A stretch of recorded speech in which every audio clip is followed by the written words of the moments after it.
반갑습니다. 틈틈이와 알아보는 미국 주식. 오늘은 사운드하운드 AI를 심층해보합니다. 생성형 AI가 세상을 바꾸는 지금 수많은 기술주들이 나타났다 사라지고 있죠. 그중에서도 오늘은 AI 반도체의 제왕, 바로 그 엔비디아의 선택을 받으면서 단숨에 스타로 떠올랐지만 동시에 정말 극심한 변동성으로 투자자들을 혼란에 빠뜨리고 있는 기업, 바로 사운드하운드 AI입니다. 거대한 AI 골드러시 속에서 사운드하운드는 그야말로 뜨거운 감자가 됐습니다. 지금 보시는 것처럼요. 2024년 한 해에만 무려 800%가 넘는 정말 경이로운 상승률을 기록했었죠. 하지만 올해 들어서는 분위기가 완전히 바뀌어서 40% 이상 급락하면서 투자자들에게 천국과 지옥을 동시에 맛보게 하고 있습니다. 이게 단순히 시장의 변덕 때문일까요? 아니면 이 기업의 본질적인 가치를 두고 시장에 아주 치열한 논쟁이 시작됐다는 신호일까요? 오늘 저희가 그 실체를 한번 파헤쳐 보겠습니다. 이 극심한 변동성의 진짜 이유를 알려면 하루하루의 주가 등락이라는 시장의 소음에서 잠시 벗어나야 합니다. 대신에 우리는 이 기업의 핵심 기술은 뭔지, 비즈니스 모델은 어떤지, 그리고 재무 상태를 둘러싼 긍정론과 부정론이 어떻게 맞서고 있는지, 또 이들이 그리고 있는 미래는 어떤 모습인지 아주 철저하게 뜯어봐야 합니다. 자, 그럼 본격적으로 분석에 들어가 보죠. 먼저 사운드하운드의 핵심 비즈니스 모델을 살펴볼 거고요.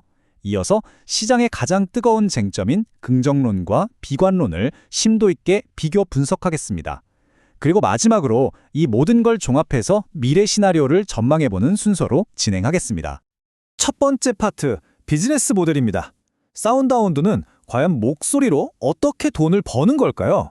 단순히 음성을 인식하는 걸 넘어서 이들이 AI 시장의 거인들과 경쟁하면서 자신들만의 영역을 만들려는 핵심 전략은 무엇인지 그 구조부터 파헤쳐 보겠습니다.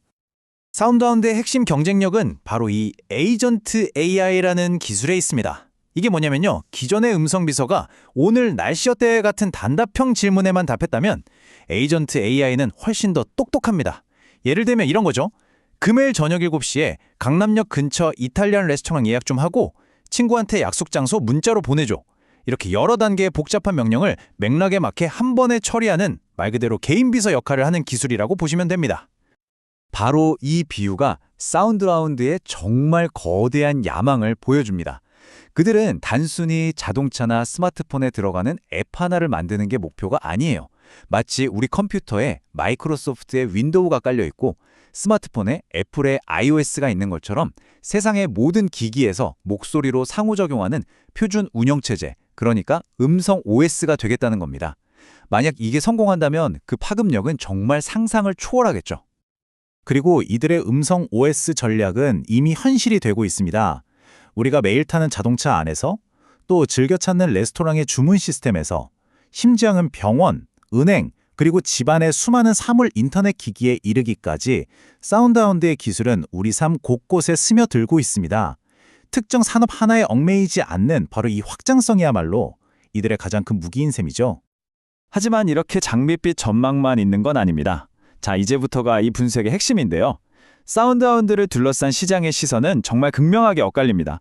이 기업의 미래를 아주 낙관하는 황소 세력과 이건 거품이라며 경고하는 곰 세력의 주장이 어떻게 치열하게 맞서고 있는지 그 핵심 쟁점들을 하나씩 살펴보겠습니다.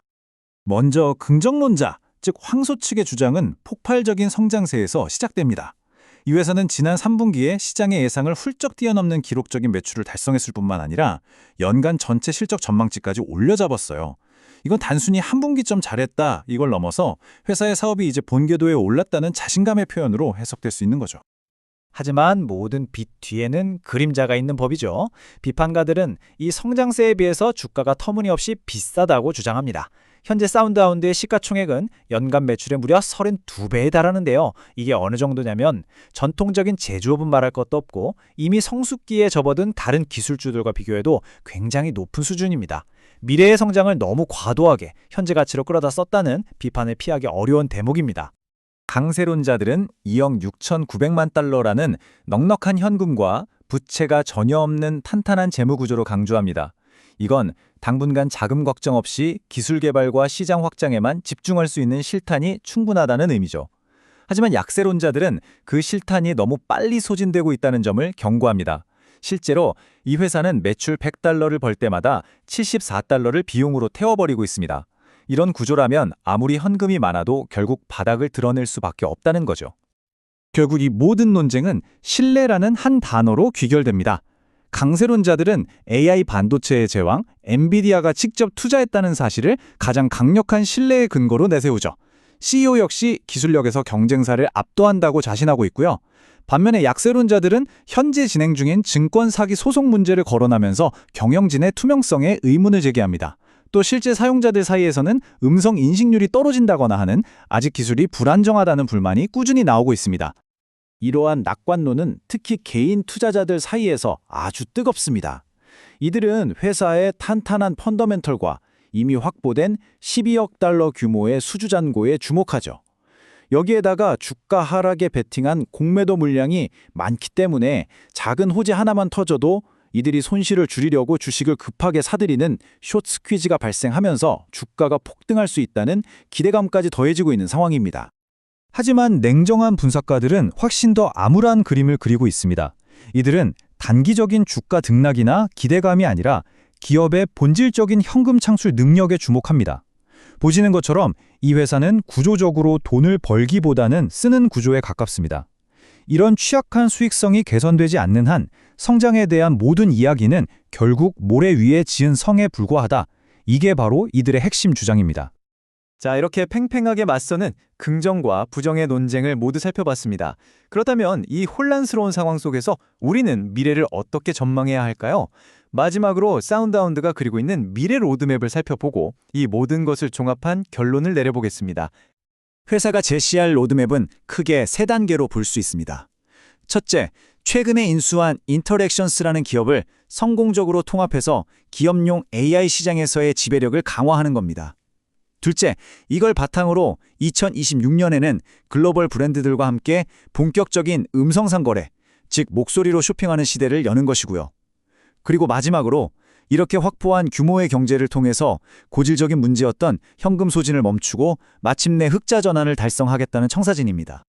따라서 앞으로 사운드하운드를 지켜보는 투자자라면 바로 이 타임라인에 주목해야 합니다.